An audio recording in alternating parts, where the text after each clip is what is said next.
welcome back to my channel. So I understand a lot of my viewers are curious about Breatharianism and they think it's just about food or reaching a higher level of consciousness.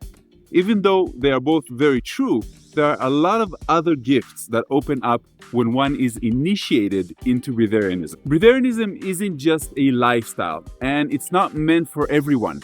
Just for those that have an inner calling to investigate, that they simply cannot ignore. This happened to me, and it happened to many other people as well. Some people do an initiation and become Breatharians for life, while others become Breatharian just for a year. Everyone learns the lessons they need to learn from Breatharianism in the perfect design time according to their perfect plan. So here are my top 7 reasons to become a Breatharian. And I want to back up some of those with studies that I've researched as I investigated this lifestyle.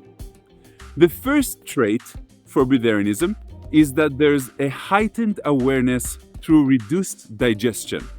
One of the profound benefits of Breatharianism is that heightened awareness that comes when the body is no longer burdened by constant digestion. When you reduce your dependency on food, your energy shifts from the physical to the mental and then to the spiritual realms. A 2018 study published in the Journal of Alternative and Complementary Medicine found that fasting and reduced food intake can increase mental clarity and focus by up to 40%. This is because the body redirects energy typically used for digestion to other functions such as brain activity and consciousness.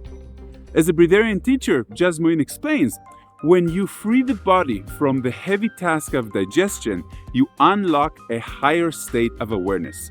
You become more attuned to your thoughts, emotions, and the world around you.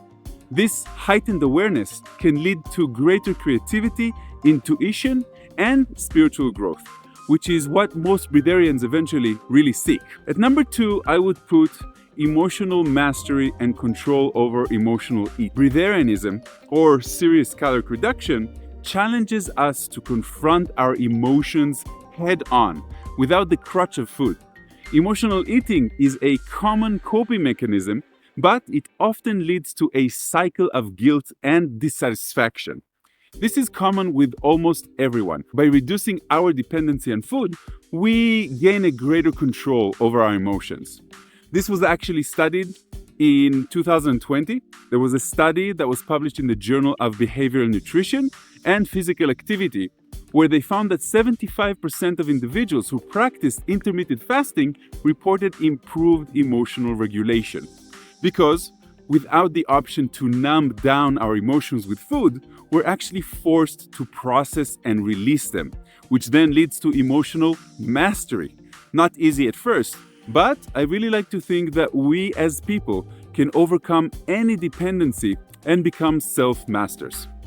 Like Eckhart Tolle likes to say, the moment you realize you are not your emotions, you step out of them.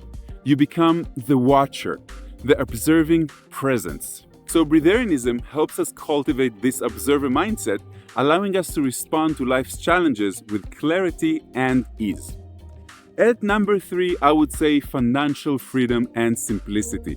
One of the most practical benefits of Breatharianism is the financial freedom it actually brings to life. The average person spends thousands of dollars on food.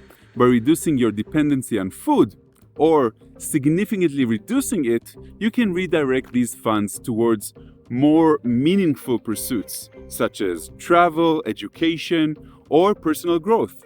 Of course, food and flavor are fun, but it doesn't mean we need to enjoy it all the time. Breatharianism also encourages a simpler, more intentional lifestyle without the need to plan, prepare, and consume meals all the time.